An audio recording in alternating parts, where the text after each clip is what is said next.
The city of Chicago has always been known for its grit, its steel, and its shadowy corners where men either became legends or nightmares. But in the late 1980s, a name began to drift through those streets like smoke, whispered by gangsters, feared by civilians, and cursed by cops who could never seem to get ahead of him. His real name was Marcus Clay, but to the city, he became something else entirely. They called him the Ghost of Chicago. Marcus was born in 1965 on the South Side, into a neighborhood where broken windows outnumbered fresh ones, where fathers disappeared early, and where boys learned fast that survival meant picking a side. His mother, a seamstress who worked long shifts for barely enough to keep the lights on, tried to keep him grounded. But Marcus was a boy who had grown up watching his community bend under the weight of gangs, drugs, and corruption. He didn't want to bend. He wanted to rise. He was sharp from the start. Teachers remembered him as a boy who could memorize entire passages after reading them once, but also a boy with a temper that flickered like a live wire. By the time he was 15, he wasn't just running errands for older gang members. He was planning the hits, the robberies, the hustles. What made Marcus dangerous wasn't only his intelligence, but his ability to disappear. He could slip into a crowd, vanish into alleys, and leave police reports riddled with contradictions. No two witnesses describe him the same way. At 17, Marcus committed his first major crime, an armed robbery of a convenience store that turned bloody when the clerk resisted. Marcus shot him in the leg, grabbed the cash, and fled. It should have been the end. The cops had a lead, a witness, and a shaky photo from a security camera. They caught him within days, cuffed him, and hauled him to Cook County Jail. But Marcus wasn't like the other teenage offenders they processed daily. While others brawled in the yard, Marcus studied guard routines, memorized door codes, and figured out the flaws in a system he realized wasn't built to keep someone like him inside. 3 weeks into his stay, before his trial could even begin, Marcus made his first escape. He spotted the weak link, a new guard on laundry duty, careless with keys. On a cold February night, Marcus staged a fight with another inmate. When the guard rushed in to break it up, Marcus slammed him against the wall, stole the keys, and vanished into the service tunnels. By the time sirens rang out and floodlights scanned the perimeter, Marcus was already blocks away, melting into the city's underbelly. The newspapers exploded. The Chicago Tribune called him a phantom who slipped through the cracks. The Sun-Times dubbed him the boy who walked through walls. But the name that stuck came from the street, the Ghost. Because in Chicago, once Marcus Clay disappeared, no one ever knew where he'd turn up next. For the next decade, Marcus built an empire in shadows and shadows. He robbed banks with surgical precision, hitting locations that had blind spots even their security teams didn't know about. He orchestrated armored truck heists that left entire police departments baffled. Every time they thought they had him cornered, he'd vanish. Informants whispered bribes to guards underground tunnels in disguises so convincing he could walk past detectives who'd been chasing him for years. But what truly cemented his legend were his repeated prison breaks. In 1991, after finally being caught in a sting operation that should have ended his career, Marcus was sentenced to 30 years in Joliet Correctional Center. Everyone thought the game was over. The judge called him a menace. The prosecutor called him irredeemable, and even the defense attorney admitted he was dangerous.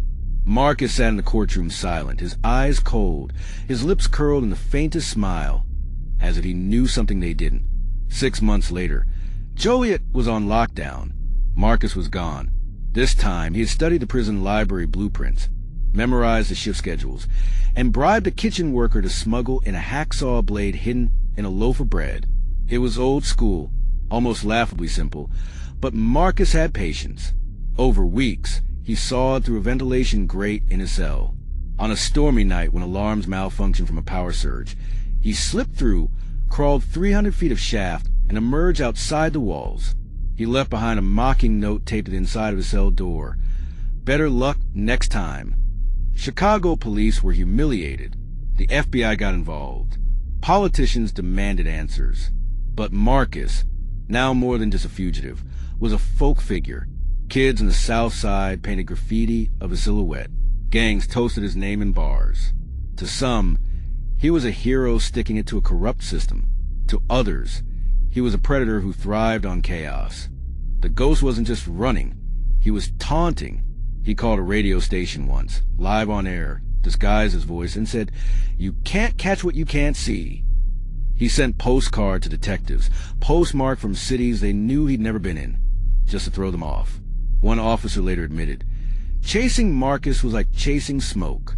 You thought you had him in your hands, but all you came up with was air." But Marcus wasn't invincible. His empire grew, yes, but with power came blood. He orchestrated hits on rival crews, ordered executions of snitches, and left entire families in mourning. His robberies became bloodier, his men more ruthless. In 1995, during a downtown bank robbery, his crew exchanged gunfire with police, killing 2 officers. The ghost escaped once more, but this time the city wasn't whispering his name like he was a legend. They were screaming it like a curse. The authorities doubled down. The FBI formed a special task force solely dedicated to him. They surveilled every associate, raided every safe house, tapped every phone they could. Yet Marcus adapted. He used burners, safe houses under fake names, and identities stolen from the dead. Each time they closed in, he was already gone, leaving behind empty chairs and cigarette smoke. In 1997, after years of cat and mouse, they finally caught him in Detroit. He had been laying low, running operations quietly, but someone talked. SWAT stormed the warehouse, pinned him down, and dragged him out in cuffs. This time, they swore there would be no escape. He was transferred to a supermax facility, isolated 23 hours a day, stripped of every luxury, surrounded by guards who knew his reputation. But Marcus had already started plotting. That winter, a blizzard cut power to parts of the prison. Backup generators struggled. In the chaos, Marcus executed his boldest move yet. He had befriended a guard, manipulated him with promises of money and protection, and turned him into an accomplice. While alarms blared and confusion reigned, the guard unlocked his cell and handed him civilian clothes. By the time the storm cleared, Marcus Clay was gone again. The ghost had humiliated law enforcement for a 3rd time. Headlines blared about incompetence, corruption, and failure. For Marcus, it was vindication. He wasn't just surviving, he was thriving, turning every escape into another layer of myth. By the end of the 1990s, Marcus Clay had become America's most infamous fugitive. The ghost of Chicago wasn't just a man anymore. He was a story parents told their children, a headline that never seemed to die, a nightmare for every cop who had ever chased him. But legends of cracks, and even ghosts can leave footprints. Marcus didn't know it yet, but the seeds of his downfall were already being planted. The city was boiling with anger. Newspapers ran front-page photos of officers standing in the snow, faces red with humiliation, while headlines screamed about corruption inside the prison walls. Marcus Clay had made a fool of the entire justice system, and the people of Chicago were paying the price. The mayor went on television vowing that the ghost would be caught dead or alive. The police commissioner promised a new era of cooperation between agencies. But behind closed doors, morale was shattered. Detectives who had chased Marcus for years were reassigned or retired in shame. Younger officers whispered that he was untouchable, more myth than man. Meanwhile, Marcus was thriving in the chaos. With his new freedom, he tightened his grip on Chicago's underworld. Rival crews had learned that crossing him was a death sentence, and even hardened criminals spoke of him with unease. He moved his base of operations into the city's abandoned warehouses, guarded by men loyal to him not just out of fear, but out of belief. To them, he wasn't just a boss. He was a visionary who had outsmarted the government itself. Marcus also developed a taste for theatrics. He began showing up at nightclubs in expensive suits, flanked by women, ordering champagne by the case. There were whispers that he would sit in crowded rooms and laugh as cops unknowingly passed by outside. He seemed invincible, a ghost in the flesh, taunting the world that couldn't cage him. But with visibility came risk. In 2001, after a series of robberies linked to his crew, the FBI nearly closed in. An informant had provided details about a stash house in Cicero, where Marcus supposedly kept cash and weapons. A midnight raid was staged, involving both local police and federal agents. But when the doors were kicked open, the house was empty, On the kitchen table sat a single playing card, the ace of spades, with the words, "Still ahead of you." That card became his signature. From then on, whenever Marcus slipped away, law enforcement would find an ace of spades left behind. It was his cruel reminder that no matter how close they thought they were, he was always one step ahead. By the mid-2000s, Marcus Clay had become a national obsession. Television shows profiled him. Crime magazines dissected his every move, and the FBI placed him on its most wanted list. Yet despite the enormous resources poured into capturing him, he thrived in the shadows.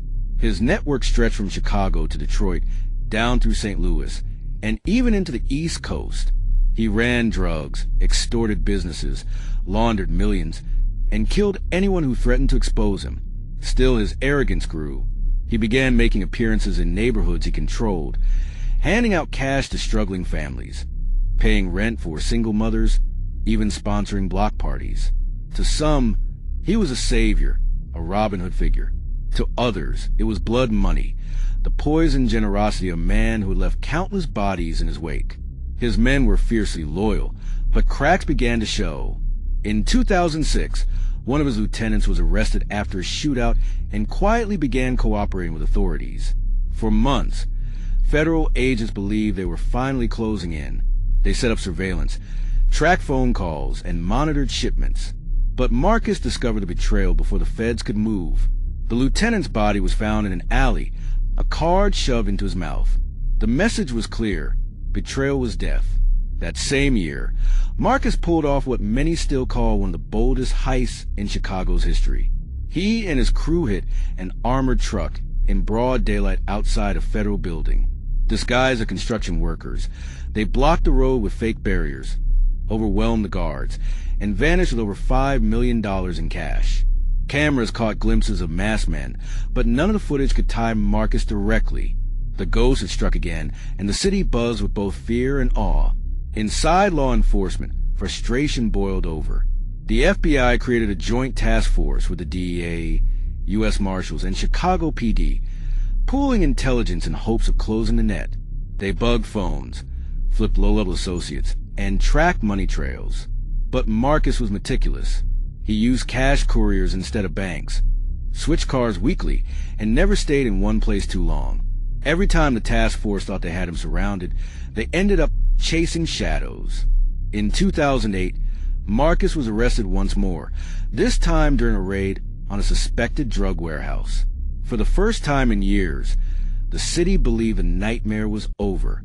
Shackled and under heavy guard, he was paraded before cameras. Reporters shouted questions. Flashes went off, and Marcus smirked. To him, the cuffs were temporary. He was transferred to a newly built facility outside the city, touted as escape-proof. Every inch was monitored, every guard vetted. But Marcus had spent his entire life studying systems, waiting for the smallest crack to appear. And as always, he found one. It happened during a transfer inside the prison itself. Marcus had noticed that the security team rotated drivers every week, but one van always had the same man behind the wheel, a guard who carried himself with a limp. Over weeks, Marcus built a rapport with him, striking up conversations, asking about his family. Eventually, he learned that the man was drowning in debt. Marcus made him an offer, freedom for his family in exchange for one unlocked door. Weeks later, Marcus was gone again. The transport van never made it to its destination. When investigators finally caught up to it, the van was abandoned, the guard missing, and Marcus vanished into Chicago night. This escape shook the city to its core. If even the newest, most secure prison couldn't hold him, what hope was left? Politicians called for martial law in certain neighborhoods. Police checkpoints sprang up across the city, and the media branded him public enemy number one. For Marcus, it was the ultimate triumph. He had humiliated the system once more, cementing his place as a living ghost. But ghosts have enemies too. Rival gangs, tired of his dominance, began conspiring against him. Younger, hungrier crews resented his grip on the city and sought to carve out their own empires. Shootouts erupted in neighborhoods he once controlled effortlessly.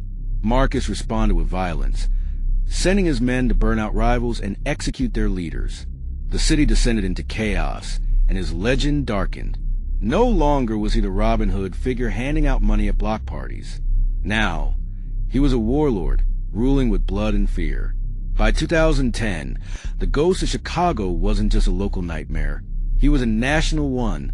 The FBI raised his profile to the highest priority, even comparing him to past American crime lords who had destabilized entire cities. Rumors swirled of his connections to cartels, whispers of safe houses in Mexico, and speculation that he had millions stashed overseas. Yet still, he stayed one step ahead, always in the wind, always out of reach. But Marcus was changing. Friends noticed he grew more reckless, more flamboyant. He began trusting fewer people, isolating himself in paranoia. Some said he was haunted by the faces of those he had killed. Others believed he simply thought himself untouchable. Whatever the truth, cracks began to show in his perfect armor. In 2012, after a violent shootout in a Chicago suburb left 3 civilians dead, the public mood shifted completely. No longer did anyone whisper his name. With admiration, the city demanded justice. Federal agents expanded their surveillance, bringing in new technology, drones, wiretaps, and advanced tracking systems Marcus had never faced before. For the first time, the ghost felt hunted in a way he hadn't before. And then came the mistake. It was small, almost insignificant at first glance. Marcus had reconnected with a woman from his past, an old girlfriend he hadn't seen in years. Despite his paranoia, he couldn't resist visiting her. Maybe it was loneliness, maybe arrogance, maybe both. What he didn't know was that the DSS, an agency working quietly in the shadows, had been monitoring her for months. When Marcus showed up at her apartment one night, they finally had their lead. He had survived decades of police raids, prison breaks, and federal stings. But this one loose end would prove fatal. But Marcus didn't know it yet.